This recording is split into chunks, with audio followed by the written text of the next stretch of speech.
राधे राधे दोस्तों, आज हमारा पॉलिटिकल साइंस का यूनिट 5 का पार्ट 6 है। इसके पहले 4 यूनिट और यूनिट 5 के भी 5 पार्ट हम पढ़ चुके हैं। उसकी वीडियो का लिंक डिस्क्रिप्शन पर मिल जाएगा। जैसा कि आप सभी को पता ही है हमारा सिलेबस क्या क्या है और हम कैसे पढ़ने वाले हैं, इसकी जानकारी भी आपको पहले की वीडियो में मिल जाएगा। लिंक डिस्क्रिप्शन पर है, वह वीडियो देखकर जरूर आए। आज का जो हमारा टॉपिक है, एक साथ हम ये चीज़ें पढ़ने वाले हैं, जैसे अथॉरिटी, लेगिटिमेसी, ऑब्लाइगेशन, राइट्स, ड्यूटी। जैसे कि हम हिंदी मीडियम से पढ़ रहे हैं। अथॉरिटी का मतलब होता है प्राधिकार। जब इसे हम अच्छे से पढ़ेंगे तो आपको समझ आएगा। लेगिटिमेसी का अर्थ होता है वैधता, ऑब्लाइगेशन का अर्थ होता है दायित्व, राइट्स का अर्थ होता है अधिकार और ड्यूटीज का अर्थ होता है कर्तव्य। राजनीति विज्ञान में इन सभी शब्दों के क्या मतलब हैं और इसका अर्थ क्या है, इस सभी के बारे में आज हम देखने वाले हैं। तो चलिए बिना देरी किए देखते हैं। सबसे पहले देखिए दिया हुआ अधिकार।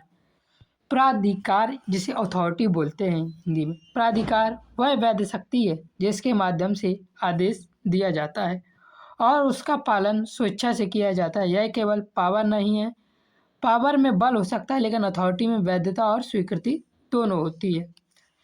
तो प्रसिद्ध समाजशास्त्री रॉबर्ट निस्बत के अनुसार जहाँ सत्ता नहीं वहाँ कोई संस्था नहीं होती, अर्थात किसी भी संस्था के संचालन के लिए प्राधिकार अनिवार्य है।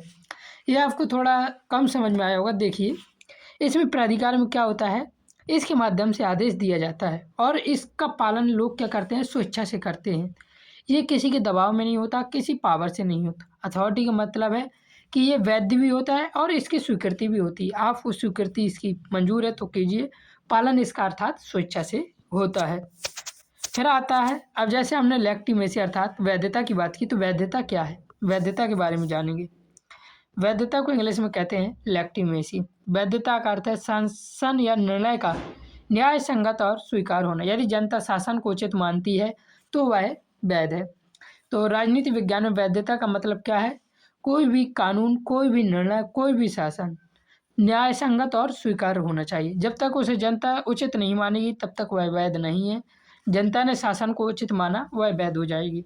जैसे कि अभी यूजीसी नियम आया था, तो उस नियम को वैध नहीं माना गया। क्यों नहीं माना गया, क्योंकि ज़्यादातर जनसंख्या ने क्या किया, उसका विरोध किया, तो वह वैध नहीं माना गया। इसी प्रकार होते जैसे कानूनी वैधता होती है, नैतिक वैधता और सामाजिक वैधता। बिना वैधता के प्राधिकार स्थायी नहीं रह सकता है। तो ये चीज़ आपको समझ आ गई होगी। यहाँ से क्वेश्चन भी पूछ लिए जाते हैं। फिर आता है अधिकार, राइट्स।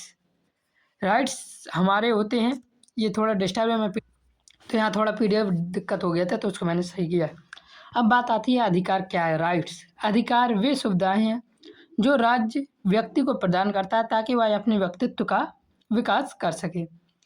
अधिकार व्यक्ति के शारीरिक, मानसिक और बौद्धिक विकास के लिए आवश्यक है। याद रखना। अब इसके प्रकार देख लेते हैं, जैसे नैतिक अधिकार, कानूनी अधिकार, नागरिक अधिकार, राजनीतिक अधिकार और सामाजिक अधिकार। अधिकार के इतने प्रकार होते हैं। तो यहाँ से क्वेश्चन पूछा जा सकता है और एमसीक्यू में आपको पूछा जाएगा, इनमें से कौन एक अधिकार अर्थात राइट्स का प्रकार नहीं है। इनमें से कोई एक क्या होगा, नहीं होगा, वो आंसर आपका हो जाएगा। अब देखिए कर्तव्य, ड्यूटीज। टॉपिक बहुत छोटा होने वाला है, ज़्यादा बड़ा नहीं होने वाला है, बहुत जल्दी खत्म हो जाएगा। अधिकारों के साथ कर्तव्य भी जुड़े होते हैं। राज्य हमें सुविधाएं देता है, उसके बदले हमें भी राज्य और समाज के प्रति दायित्व निभाने होते हैं। अब प्रकार कितने होते हैं इसके कर्तव्य के, तो देखिए जैसे हमारा नैतिक कर्तव्य होता है, देश प्रेम होता है, हम देश में कूड़ा कचरा न फैलाएं। राष्ट्रीय प्रतीकों का सम्मान, जैसे हमारे झंडे में अशोक चक्र का होना, इस प्रकार के प्रतीकों का सम्मान। सार्वजनिक संपत्ति की रक्षा, जो सरकार की संपत्ति है, जैसे सरकार हमारे लिए पार्क बनाती है और इस प्रकार की सार्वजनिक संपत्ति की हमें रक्षा करनी चाहिए। जैसे मंदिर का निर्माण हो गया, पुरातत्वों का निर्माण हो गया, पुरातत्वों का संरक्षण हो गया, तो उनकी भी हमें रक्षा करनी चाहिए।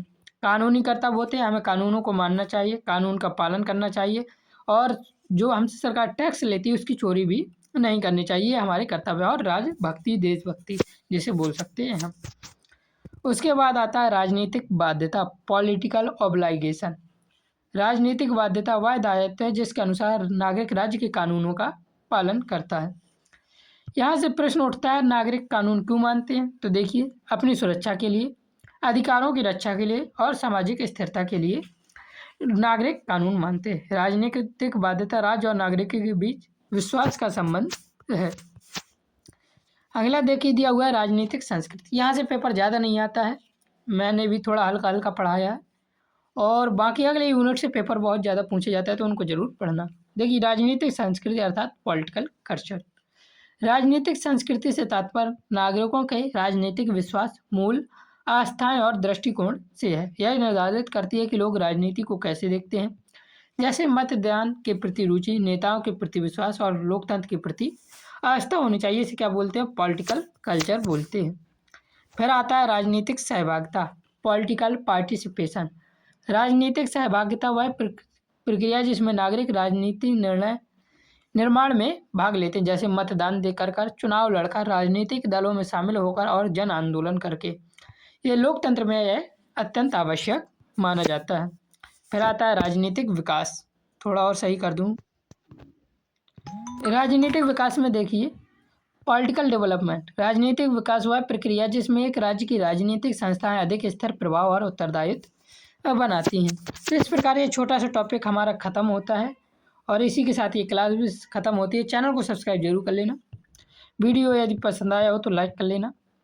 ये टॉपिक थोड़ा सा बोरियत सा कह सकते हैं, या फिर मतलब उतना मज़ेदार नहीं था, तो लाइक यदि पसंद आए तो ज़रूर लाइक कर देना। जय हिंद, जय भारत, राधे राधे।